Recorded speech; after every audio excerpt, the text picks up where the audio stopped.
베를린 연방국방부 12층 회의실, 오후 3시 30분. 긴 타원형 테이블을 둘러싼 20여 명의 전문가들 사이로 차가운 침묵이 흘렀습니다. 방금 전까지 격렬한 논쟁을 벌이던 이들의 얼굴에는 당혹감이 역력했습니다. 이것은 절대 불가능한 일입니다. 중국계 독일인 리밍 박사가 책상을 탁 치며 일어섰습니다. 그의 손에 들린 A4 용지가 바들바들 떨리고 있었습니다. 그 종이에는 방금 전 라인메탈 본사에서 전송된 극비 보고서의 일부가 인쇄되어 있었는데 그 내용은 그야말로 충격적이었습니다. 한국의 K2 흑표전차 화력 통제 시스템이 우리 레오파르트 EA8보다 2세대 앞선 기술. 장웨이 박사 역시 창백한 얼굴로 자료를 다시 읽어보았지만 아무리 봐도 숫자는 변하지 않았습니다. 한국이 독일을 앞섰다는 것, 그것도 압도적으로 말입니다. 회의실 한쪽에서 조용히 지켜보던 독일 연방국방부 동아시아 담당관 하인츠 밀러 박사는 깊은 한숨을 내쉬었습니다. 지난 6개월간 이어진 논쟁이 마침내 결말을 향해 치닫고 있었습니다. 안녕하세요. 저는 독일 연방국방부에서 동아시아 안보 정책을 담당하고 있는 하인츠 밀러입니다. 20년 넘게 이 분야에서 일해오면서 수많은 국제 정세 변화를 목격했지만 지금 제가 여러분께 들려드릴 이야기만큼 저에게 충격을 준 일은 없었습니다. 모든 것은 지난해 12월 폴란드 정부가 독일의 레오파르트 전차 대신 한국의 K2 전차 1000대를 도입하겠다고 발표하면서 시작되었습니다. 단순한 무기 거래로 보였던 이 사건이 독일 국방계 전체를 뒤흔드는 거대한 파문의 시작이 될 줄은 그 누구도 예상하지 못했습니다. 그날 오후 베를린 연방국방부 12층 동아시아 전략회의실에는 긴급히 소집된 전문가들이 모여 있었습니다. 회의를 주재한 것은 클라우스 하버만 국방차관이었고 참석자들은 각 분야의 최고 전문가들이었습니다. 여러분, 우리가 간과하고 있는 것이 분명히 있습니다. 하버만 차관의 무거운 목소리가 회의실을 채웠습니다. 그의 앞에는 두꺼운 보고서 뭉치가 놓여 있었는데 그 제목은 동아시아 군사기술 동향 및 독일의 대응 전략이었습니다. 폴란드만이 아닙니다. 노르웨이, 핀란드, 에스토니아까지 모두 한국산 무기를 선택하고 있어요. 이것이 단순한 우연일까요? 저는 조심스럽게 손을 들었습니다. 지난 몇 개월간 이 문제를 집중적으로 분석해온 터라 나름의 견해가 있었기 때문입니다. 말씀드려도 될까요? 제가 조사한 바로는 가격 경쟁력만이 이유가 아닌 것 같습니다. 하버만 차관이 고개를 끄덕이자 저는 준비해온 자료를 펼쳤습니다. K9 자주포의 경우 사격 정확도와 연사 능력에서 우리의 PGH-2000을 상당 부분 앞서고 있습니다. 특히 자동장전 시스템과 사격 통제 소프트웨어는. 그때 갑자기 회의실 뒤편에서 날카로운 목소리가 들렸습니다. 잠깐만요, 밀러 박사님. 모든 시선이 그쪽으로 향했습니다. 베를린 자유대학교 중국학과 교수이자 국방정책연구소 자문위원인 장웨이 박사였습니다. 중국계 독일인인 그는 항상 동아시아 문제에 대해 날카로운 분석을 해오던 인물이었습니다. 한국의 무기 기술을 과대평가하고 계시는 것 아닙니까? 제가 중국의 군사 전문가들과 교류하면서 들은 바로는 한국의 기술은 여전히 미국과 유럽의 기술을 조합하는 수준에 머물러 있다고 합니다. 장웨이 박사의 말에 회의실 분위기가 묘하게 변했습니다. 그의 옆에 앉아있던 리밍 박사가 끄덕이며 거들었습니다. 맞습니다. 한국이 아무리 발전했다고 해도 결국은 기술 종속국의 한계를 벗어나지 못하고 있어요. KF-21 보람의 전투기만 해도 결국 미국 엔진과 유럽 레이더를 조합한 것 아닙니까? 리밍 박사는 독일 국방정책연구소의 선임연구원으로 중국 베이징 출신이지만 독일에서 30년 가까이 살아온 인물이었습니다. 그는 평소에도 한국의 기술력에 대해 회의적인 시각을 보여왔습니다. 더 정확히 말하면 한국은 여전히 조립기술의 단계에 머물러 있다고 봐야 합니다. 핵심 기술은 모두 외국산이고 한국은 그것을 적당히 섞어서 포장만 새롭게 하는 수준이죠. 장웨이 박사가 자신만만한 표정으로 덧붙였습니다. 중국의 군사 전문가들 사이에서는 한국 무기를 싼 짝퉁이라고 부르기도 합니다. 물론 품질이 나쁘다는 건 아니지만 혁신적인 기술은 전혀 없다는 뜻이죠. 저는 속으로 고개를 갸웃했습니다. 제가 조사한 자료와는 상당히 다른 평가였기 때문입니다. 하지만 이들은 모두 해당 분야의 권위자들이었고 특히 중국 내부 정보에 접근할 수 있는 위치에 있는 사람들이었습니다. 회의실 한쪽에 앉아있던 독일 육군 무기체계 담당 브루노 슈미트 준장이 조심스럽게 입을 열었습니다. 하지만 실제로 폴란드군이 시험해본 결과는 다르지 않습니까? K2 전차의 기동성과 화력은 우리 레오파르트보다 일부 영역에서 우수한 것으로 평가되었는데요. 리밍 박사가 즉각 반박했습니다.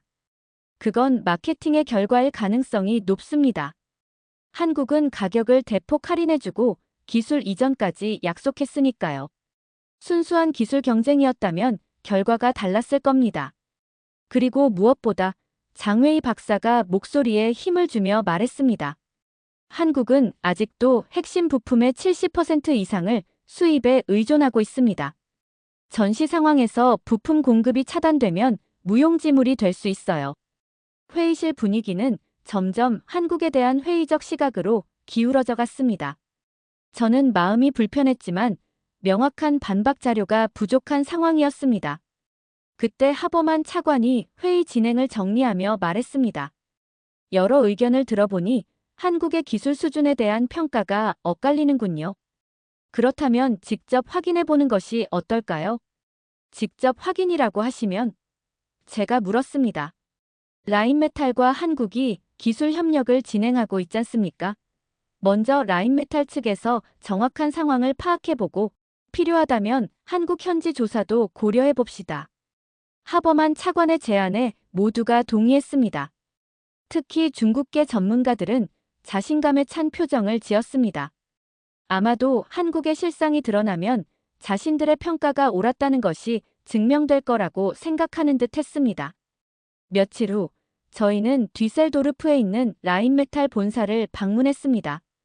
라인메탈은 독일 최대의 방산업체 중 하나로 레오파르트 전차를 비롯해 세계 최고 수준의 무기 체계를 생산하는 회사였습니다. 라인메탈 본사 건물은 현대적이면서도 견고한 느낌을 주었습니다. 높이 솟은 유리 건물이지만 어딘지 군사적인 위험이 감돌았고 로비에 전시된 각종 무기 모형들이 이곳이 단순한 기업이 아님을 보여주고 있었습니다. 우리를 맞이한 것은 아르민 파퍼거 CEO였습니다. 60대 초반의 그는 독일 방산업계에 살아있는 전설 같은 인물이었습니다. 30년 넘게 이 분야에서 일해온 그의 눈빛은 여전히 예리했고 악수를 나누는 순간에도 범상치 않은 카리스마가 느껴졌습니다.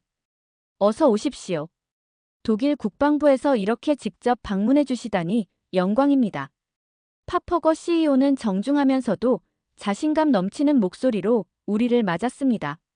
그의 안내로 우리는 회사 내부의 전용 회의실로 이동했습니다.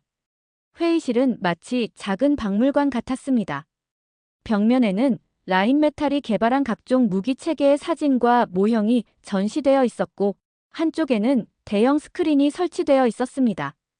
오늘 방문 목적을 간략히 설명해 주시면 좋겠습니다. 파퍼거 CEO가 말했습니다. 하버만 차관이 정중히 답했습니다. 저희는 최근 동유럽 국가들의 무기 도입 패턴 변화에 대해 조사하고 있습니다. 특히 한국 무기 체계에 대한 선호도가 높아지고 있는 현상에 대해 궁금한 점들이 있어서요. 파퍼거 CEO의 표정이 미묘하게 변했습니다. 뭔가 말하고 싶지만 조심스러운 듯한 모습이었습니다. 아, 그 문제 말씀이시군요. 그가 잠시 망설이더니 말을 이었습니다. 사실 저희도 그 부분에 대해 깊이 고민하고 있습니다. 리밍 박사가 앞으로 몸을 기울이며 물었습니다. 혹시 한국과의 기술 협력에서 어려움을 겪고 계신 건 아닙니까? 기술 수준의 차이라든지. 파퍼거 CEO가 갑자기 놀란 표정을 지었습니다. 어려움이라고요? 아니, 그게 아니라. 그가 잠시 멈춘 후 결심한 듯 말했습니다. 사실은 정반대입니다. 회의실에 잠깐 정적이 흘렀습니다. 파퍼거 CEO는 리모컨을 들어 대형 스크린을 켰습니다. 화면에 복잡한 기술 도표들이 나타나기 시작했습니다. 여러분께 솔직히 말씀드리겠습니다. 우리가 한국 현대로템과 기술 파트너십을 맺은 진짜 이유를 말입니다. 장웨이 박사가 의자에서 약간 몸을 일으켰습니다. 뭔가 예상과 다른 방향으로 흘러가고 있다는 느낌이 들었기 때문입니다. 스크린에 K2 흑표전차의 화력 통제 시스템 도면이 나타났습니다. 복잡한 회로도와 함께 각종 성능 지표들이 표시되어 있었는데 그 숫자들은 정말 놀라웠습니다. 이것이 K2 전차의 3세대 화력 통제 시스템입니다. 파퍼거 CEO가 레이저 포인터로 화면을 가리키며 설명했습니다. 목표 추적 속도, 사격 정확도, 다중 표적 처리 능력. 모든 면에서 우리 레오파르트 EA8을 상당히 앞서고 있습니다. 리밍 박사의 얼굴이 창백해졌습니다. 그럴 리가. 불가능합니다. 한국이 독일보다 앞선다는 건 저도 처음에는 믿을 수 없었습니다. 파퍼거 CEO가 쓴웃음을 지었습니다. 2년 전 현대로템에서 기술 교류를 제안했을 때만 해도 우리가 한국에게 기술을 가르쳐주는 것이라고 생각했거든요. 그가 다음 화면으로 넘어갔습니다.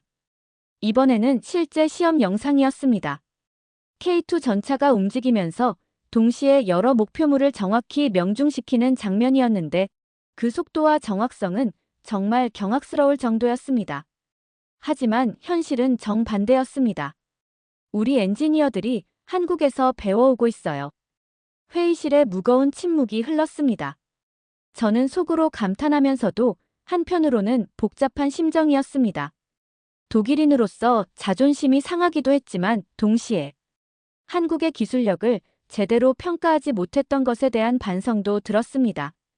장웨이 박사가 떨리는 목소리로 물었습니다. 그렇다면 다른 무기 체계는 어떻습니까? 아직 항공기나 해상 무기는? 파퍼거 CEO가 고개를 저었습니다.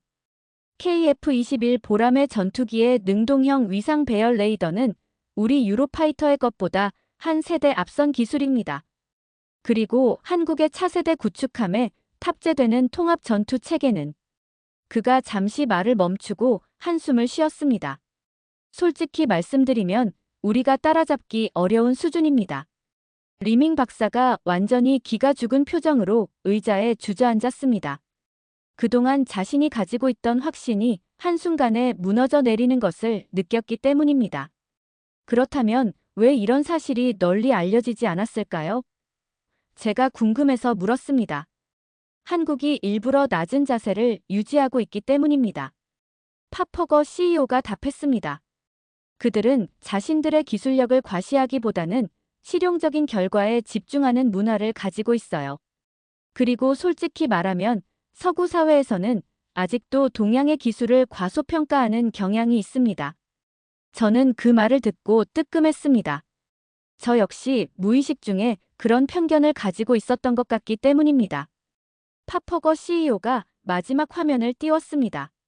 그것은 향후 10년간의 기술 발전 전망을 보여주는 그래프였는데 한국의 곡선이 다른 모든 국가들을 앞서는 것으로 예측되어 있었습니다.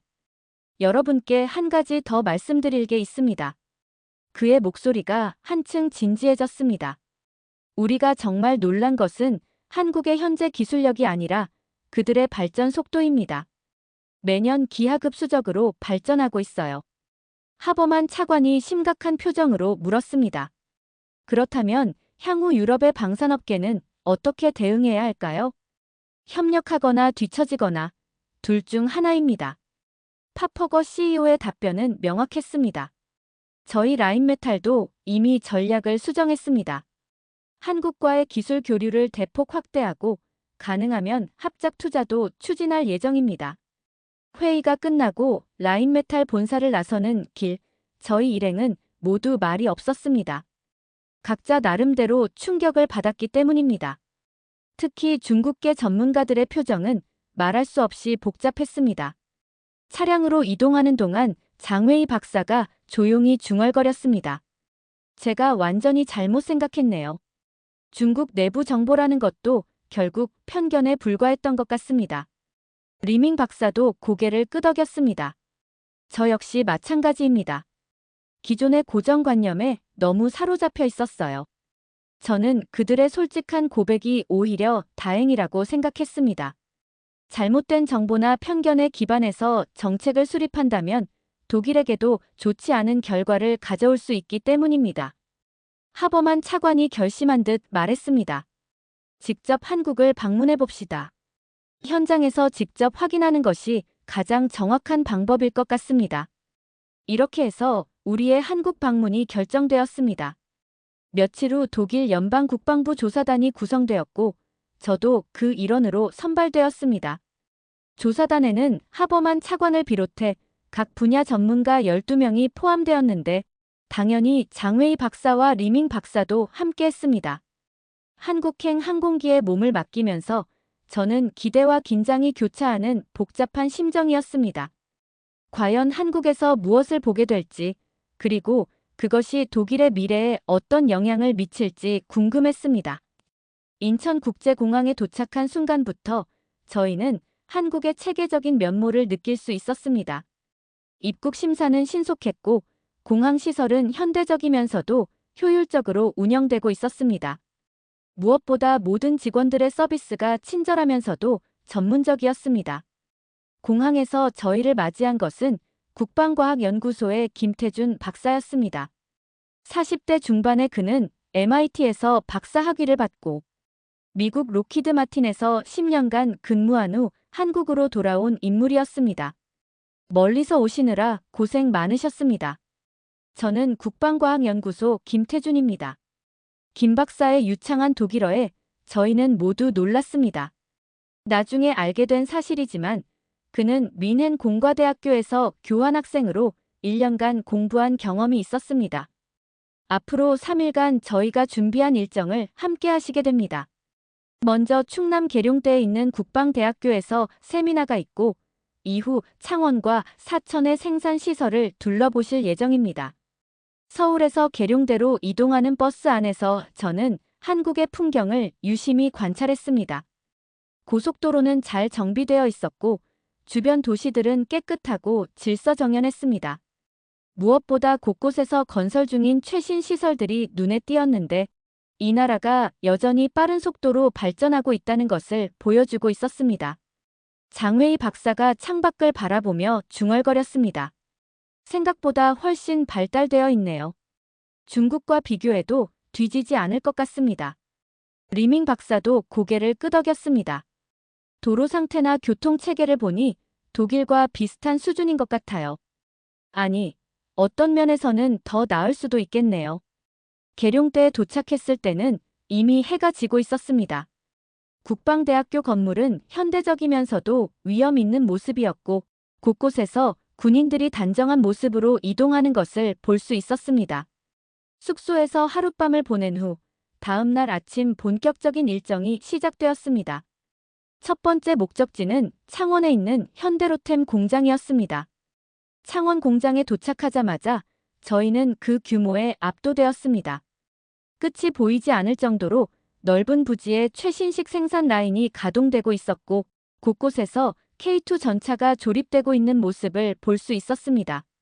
저희를 안내한 것은 현대로템의 기술개발본부장인 박승호 상무였습니다. 50대 초반의 그는 30년 넘게 전차 개발에 매진해온 베테랑이었습니다. K2 흑표 전차는 완전 독자 기술로 개발된 3.5세대 주력 전차입니다. 박상무가 자랑스럽게 설명했습니다. 화력, 기동력, 방어력 모든 면에서 세계 최고 수준을 자랑합니다. 생산 라인을 둘러보는 동안 저는 한국의 기술력을 실감할 수 있었습니다. 자동화된 용접 시스템, 정밀한 조립 공정, 그리고 엄격한 품질 관리 시스템까지 모든 것이 세계 최고 수준이었습니다. 특히 인상적이었던 것은 화력 통제 시스템 조립 라인이었습니다. 라인메탈에서 봤던 바로 그 시스템이 실제로 생산되고 있는 모습이었는데 그 정교함과 복잡성은 정말 경이로웠습니다. 리밍 박사가 조심스럽게 질문했습니다. 이런 자동화 시스템은 독일에서 도입한 것입니까? 박상무가 미소를 지으며 답했습니다. 아니요, 순수 국내 기술입니다. 저희가 직접 개발한 스마트 팩토리 시스템이죠. 오히려 독일 기업들이 벤치마킹하러 오고 있어요. 장웨이 박사의 표정이 굳어졌습니다.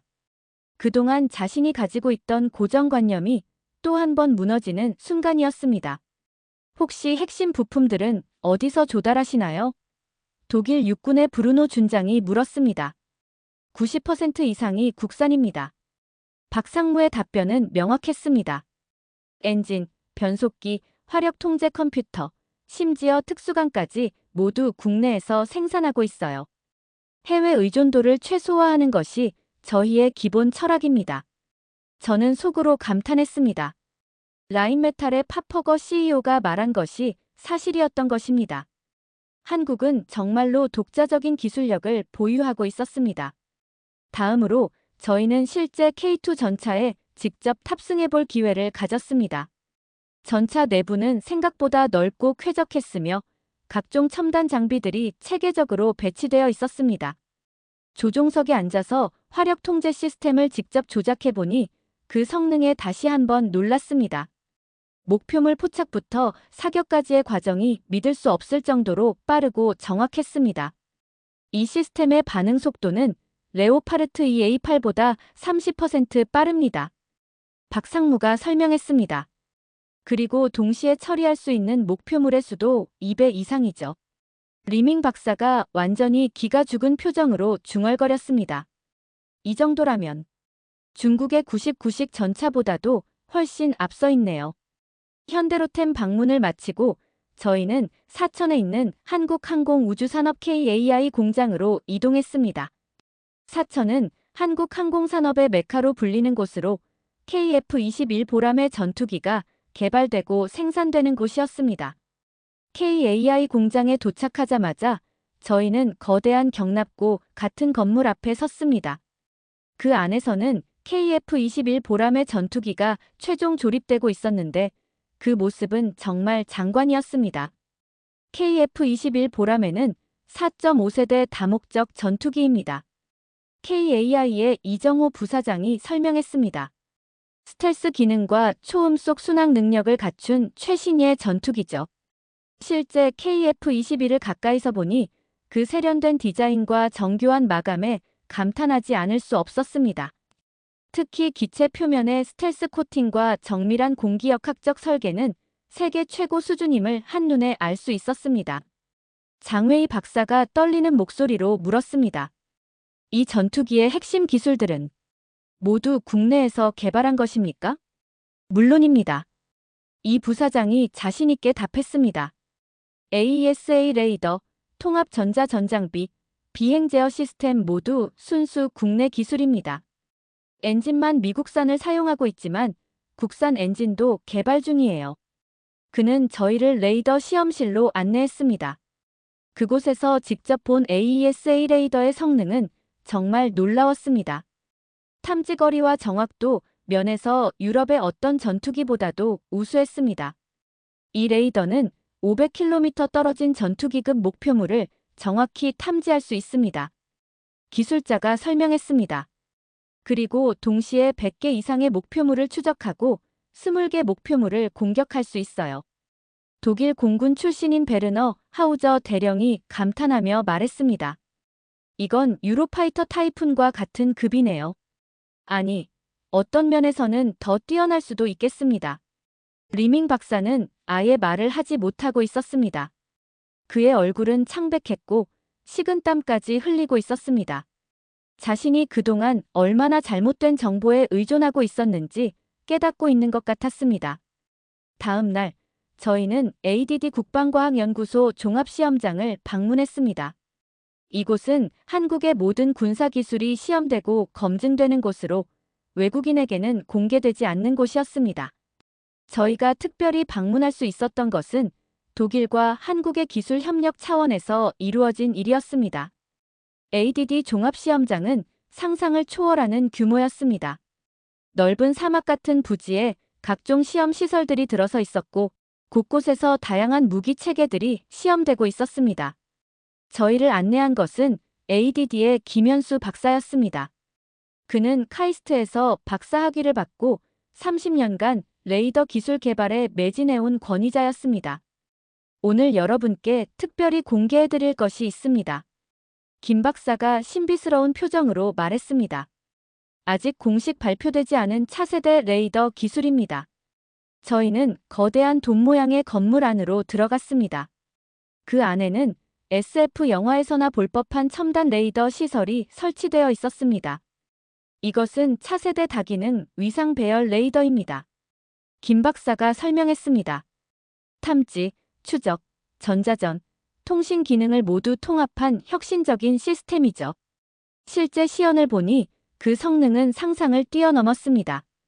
1000km 떨어진 목표물도 정확히 탐지했고 동시에 수백 개의 목표물을 처리할 수 있었습니다. 독일 해군의 클라우스 밀러 제독이 경악하며 물었습니다. 이런 기술은 미국에서도 개발 중인 걸로 아는데 한국이 먼저 완성한 건가요? 그렇습니다. 김 박사가 자랑스럽게 답했습니다. 일부 기술은 미국보다도 2-3년 앞서 있어요. 장웨이 박사가 마침내 입을 열었습니다. 박사님, 제가 완전히 잘못 생각했습니다. 한국의 기술력을 너무 과소평가했어요. 김 박사가 온화한 미소를 지었습니다. 괜찮습니다. 저희도 과거에는 기술을 수입하기만 했으니까요. 하지만 이제는 다릅니다. 우리만의 기술로 세계를 선도하고 있어요. 그날 저녁 숙소로 돌아온 저희는 모두 말이 없었습니다. 하루 종일 본 것들이 너무 충격적이어서 정리할 시간이 필요했습니다. 리밍 박사가 먼저 입을 열었습니다. 제가 지금까지 얼마나 편견에 사로잡혀 있었는지 깨달았습니다. 중국에서 들은 정보들이 모두 틀렸네요. 장웨이 박사도 고개를 끄덕였습니다. 저 역시 마찬가지입니다. 한국을 너무 얕봤어요. 이 정도 기술력이라면 중국도 배워야 할 것이 많을 것 같습니다. 하버만 차관이 심각한 표정으로 말했습니다. 이제 우리의 전략을 완전히 수정해야겠습니다. 한국은 더 이상 기술을 받는 나라가 아니라 함께 협력해야 하는 파트너입니다. 다음 날은 한국의 문화를 체험하는 시간으로 계획되어 있었습니다. 먼저 경주를 방문해서 불국사와 석굴암을 둘러보았습니다. 불국사에 도착하자마자 저희는 그 웅장함과 아름다움에 압도되었습니다. 1300년 전에 지어진 이 사찰은 여전히 완벽한 모습을 유지하고 있었고 그 정교한 건축 기법은 현대의 기술로도 쉽게 재현하기 어려울 정도였습니다. 이런 문화유산이 이렇게 완벽하게 보존되어 있다니. 독일의 문화재 전문가인 헬가 슈미트 박사가 감탄했습니다. 독일에서도 이 정도로 오래된 건축물이 이렇게 완벽한 상태로 남아있는 경우는 드물어요. 석굴암에서는 더 큰 감동을 받았습니다. 화강암을 깎아 만든 불상의 정교함과 아름다움은 말로 표현할 수 없을 정도였습니다. 이런 정밀한 조각 기술이 1300년 전에 가능했다는 게 믿어지지 않네요. 리밍 박사가 감탄하며 말했습니다. 한국 사람들의 손재주와 예술성이 이미 그때부터 뛰어났던 것 같아요. 가이드가 설명했습니다. 당시에는 지금과 같은 첨단 도구가 없었지만 장인들의 정성과 기술로 이런 작품을 만들어냈습니다. 이런 정신이 지금의 한국 기술 발전의 밑바탕이 되고 있어요. 그 말을 들으니 하루 전 본 첨단 무기들과 이 고대 유물들이 묘하게 연결되는 느낌이었습니다. 정밀함과 완벽함을 추구하는 한국인의 정신이 예나 지금이나 변하지 않았다는 것을 알 수 있었습니다. 경주에서 서울로 이동해서는 창덕궁을 방문했습니다. 조선 왕조의 궁궐인 이곳은 또 다른 감동을 주었습니다. 자연과 조화를 이루는 건축 양식과 세심한 배치는 한국인의 미적 감각과 철학을 보여주고 있었습니다. 건축물 하나하나가 예술품이네요.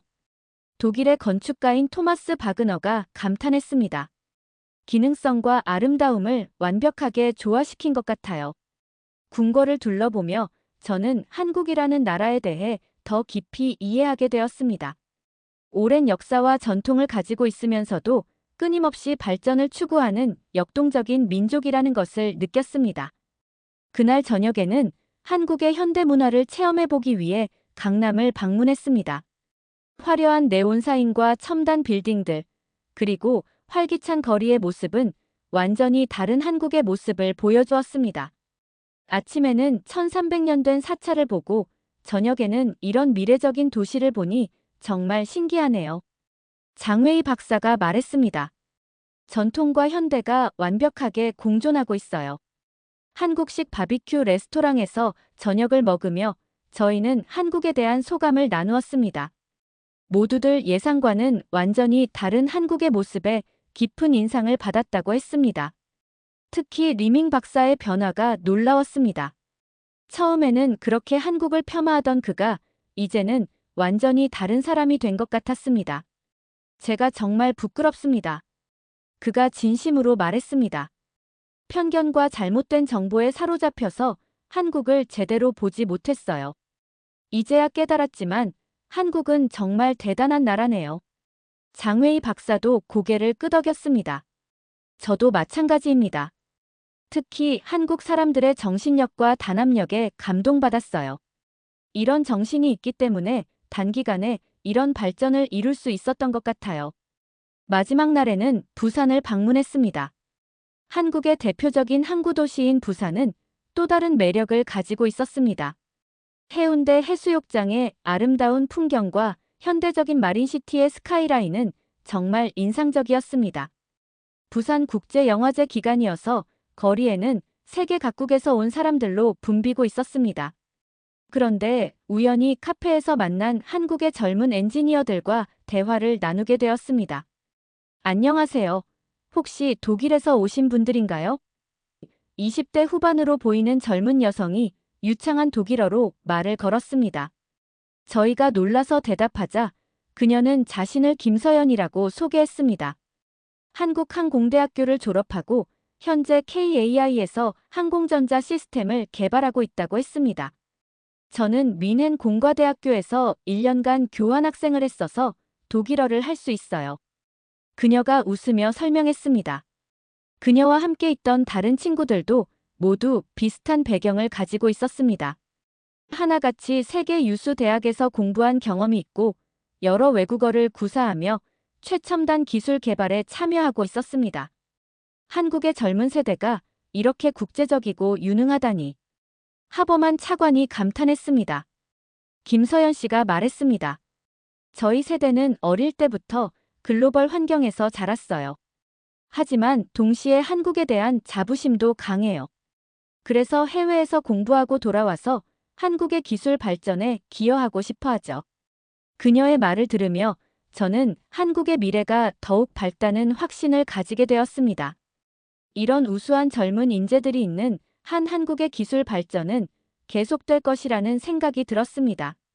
장웨이 박사가 조심스럽게 물었습니다. 중국과 한국 중에서 어느 나라가 더 발전 가능성이 높다고 생각하세요? 김서연 씨가 잠시 생각하더니 정중하게 답했습니다. 저는 중국도 훌륭한 나라라고 생각해요.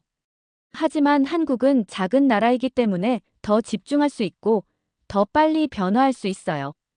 그리고 무엇보다 품질에 대한 집착이 강해요. 그녀의 답변은 매우 외교적이었지만 그 속에 담긴 자신감은 분명했습니다. 부산에서의 하루를 마치고 서울로 돌아오는 길에 저희는 모두 깊은 생각에 잠겼습니다. 3일간의 한국 방문은 저희의 인식을 완전히 바꿔놓았습니다. 특히 중국계 전문가들의 변화가 인상적이었습니다. 처음에는 그렇게 한국을 의심하고 폄하하던 그들이 이제는 완전히 다른 사람이 된 것 같았습니다. 제가 중국에 돌아가면 한국에 대한 인식을 바꾸도록 노력하겠습니다. 장웨이 박사가 진심으로 말했습니다. 편견이 얼마나 무서운 것인지 깨달았어요. 리밍 박사도 고개를 끄덕였습니다. 저 역시 마찬가지입니다. 앞으로는 더 정확한 정보에 기반해서 판단하겠습니다.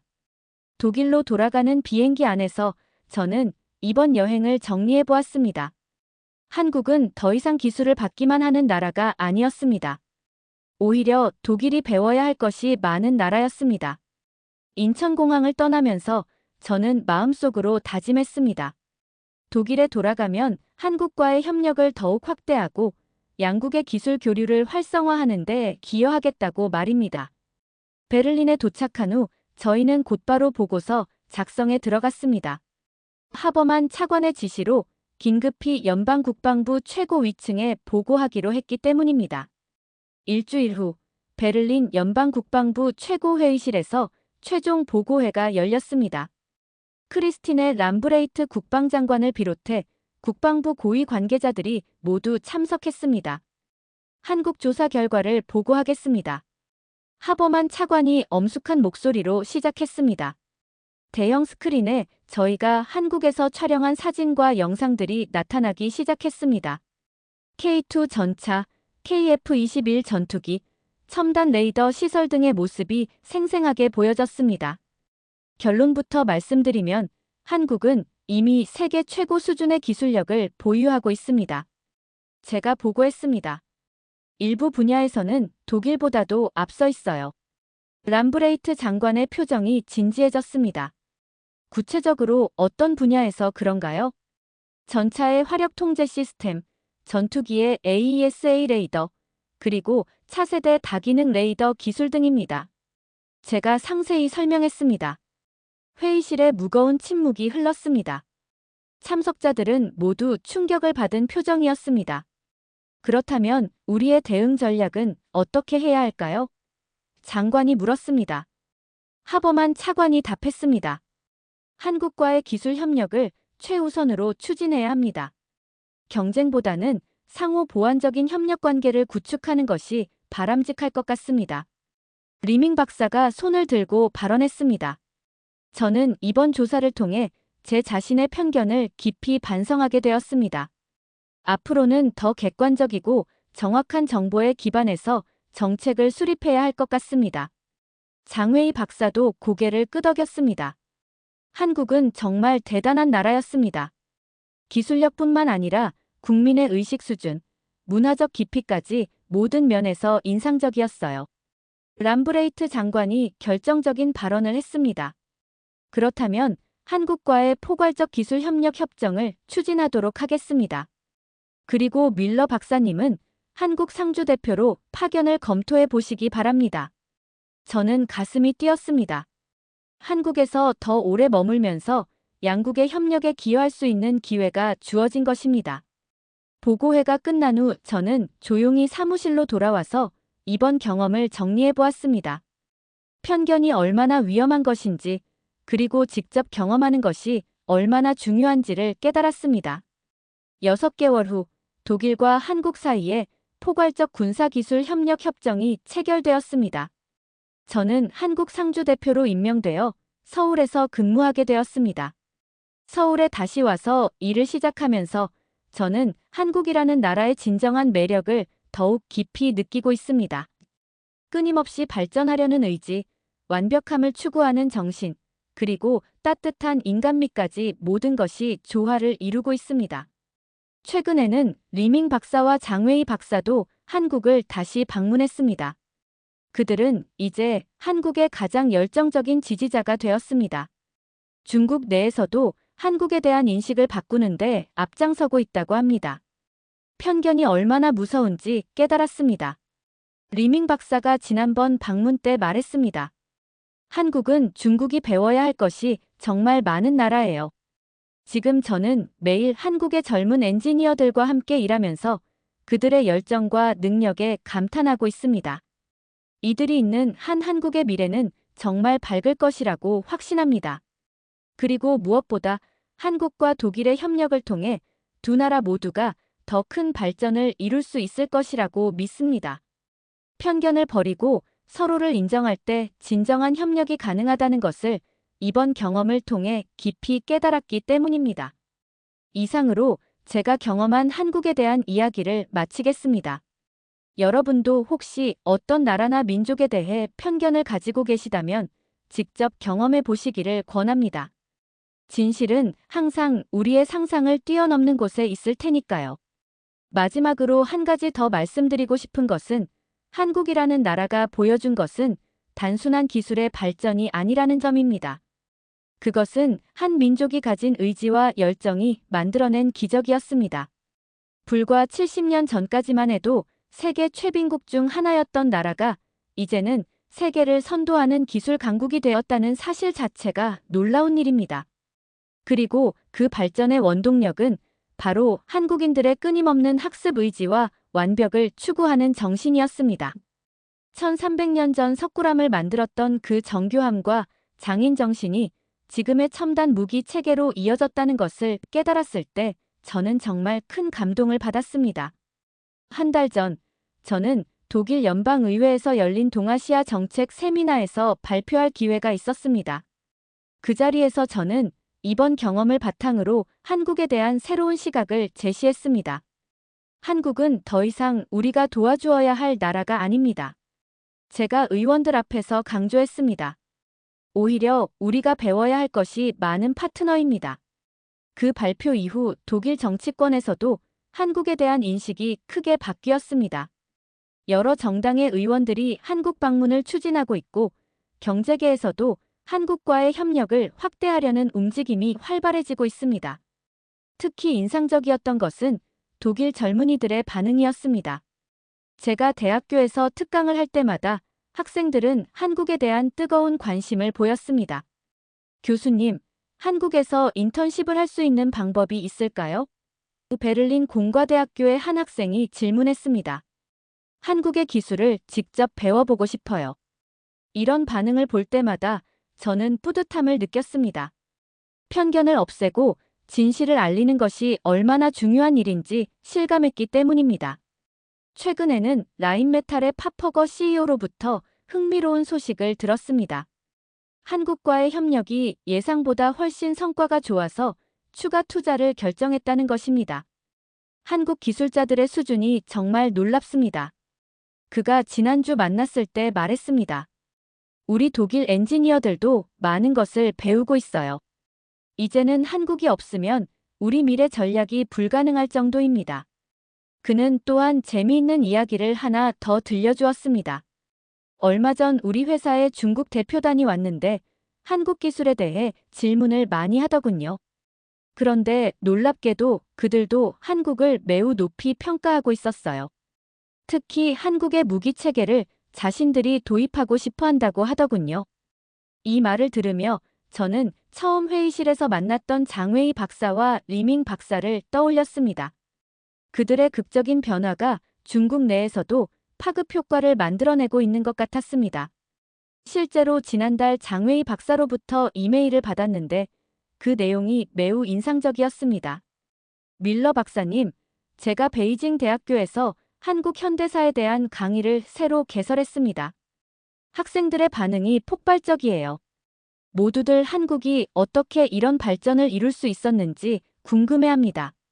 중국 젊은이들도 한국을 배우고 싶어해요.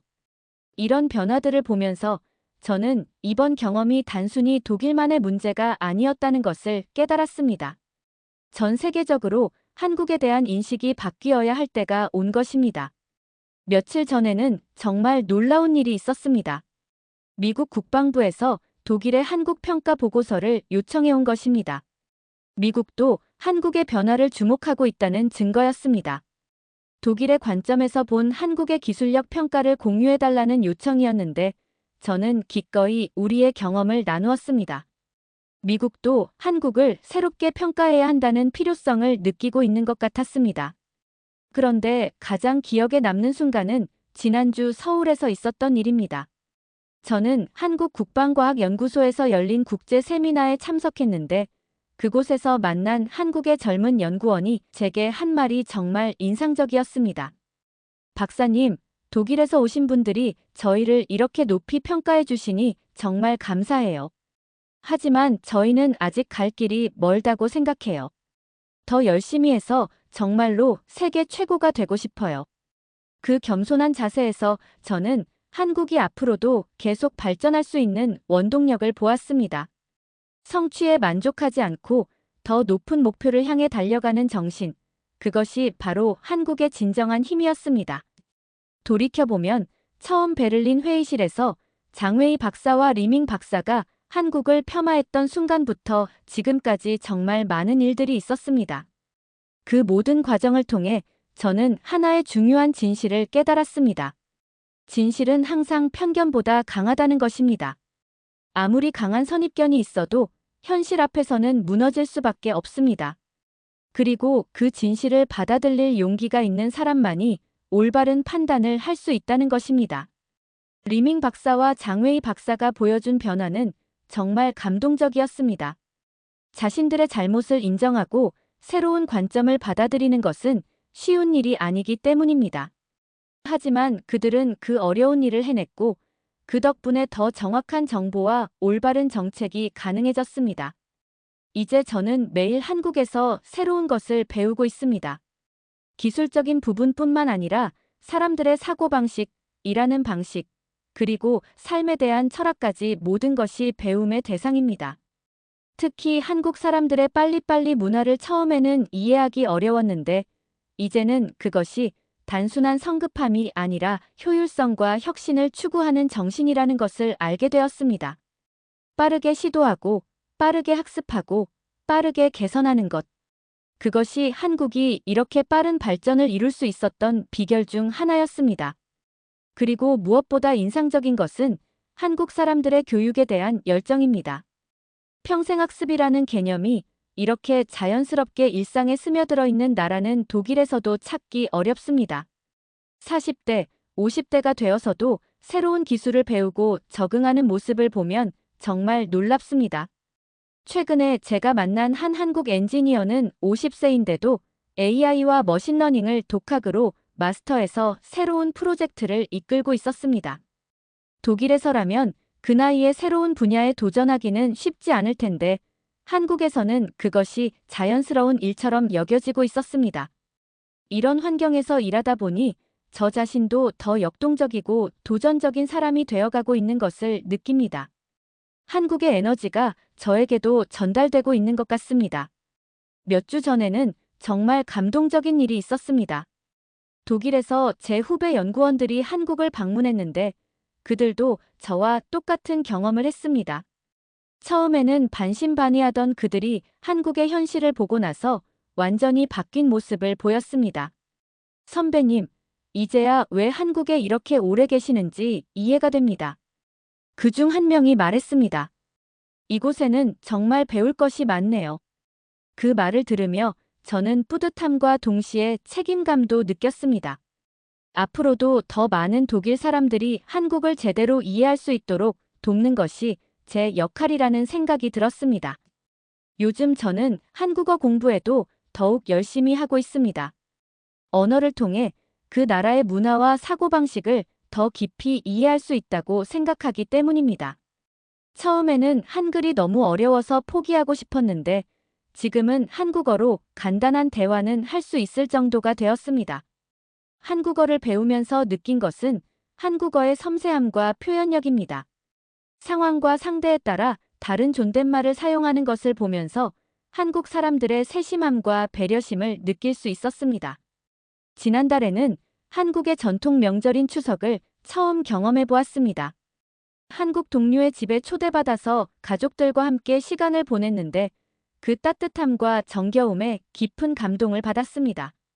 특히 인상적이었던 것은 어른들에 대한 예의와 가족 간의 끈끈함이었습니다.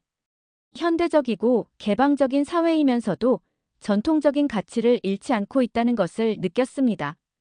독일에서는 이런 가족 문화를 보기 어려워요. 제가 말하자 한국 동료가 웃으며 답했습니다. 저희에게는 가족이 가장 중요한 가치 중 하나예요. 아무리 바빠도 가족과의 시간은 꼭 만들려고 노력하죠. 그 말을 들으며 저는 한국의 발전 원동력 중 하나가 바로 이런 강한 가족 문화에 있다는 생각이 들었습니다. 가족을 위해, 다음 세대를 위해 더 나은 삶을 만들려는 의지가 개인의 노력을 사회 전체의 발전으로 이어지게 하는 것 같았습니다. 이제 저의 한국 생활도 1년을 넘어가고 있습니다. 돌아보면 정말 많은 것을 배우고 경험한 시간이었습니다. 처음 베를린 회의실에서 시작된 이 여정이 제 인생을 이렇게 바꿀 줄은 상상도 못했습니다.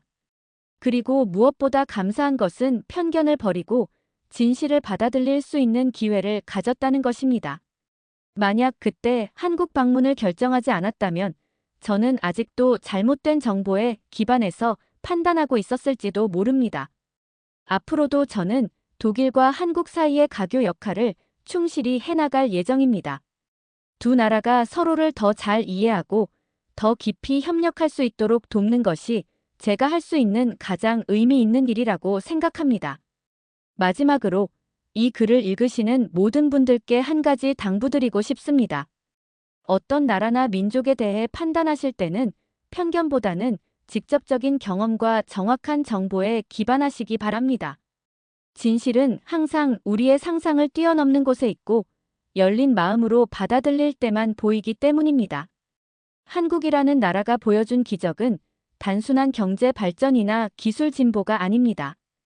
그것은 한 민족이 가진 의지와 열정, 그리고 끊임없는 도전 정신이 만들어낸 인간 승리의 이야기입니다. 그리고 그 이야기는 아직도 계속되고 있습니다. 저는 그 이야기의 증인이 될 수 있어서 정말 행복합니다. 그리고 앞으로도 그 이야기를 더 많은 사람들에게 전할 수 있도록 노력하겠습니다. 편견 없는 세상, 서로를 인정하고 존중하는 세상을 만드는데 조금이라도 기여할 수 있다면 그것으로 충분하다고 생각합니다.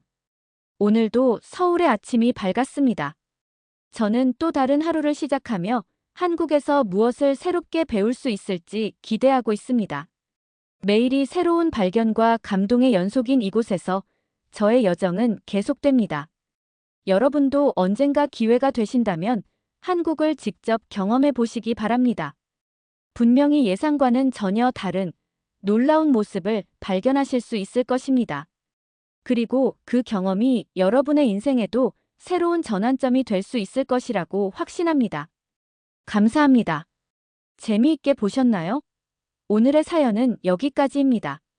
구독, 좋아요는 영상 제작에 매우 큰 힘이 됩니다. 다음 시간 더 좋은 영상으로 찾아뵙겠습니다. 지금까지 이야기 보따리였습니다. 감사합니다.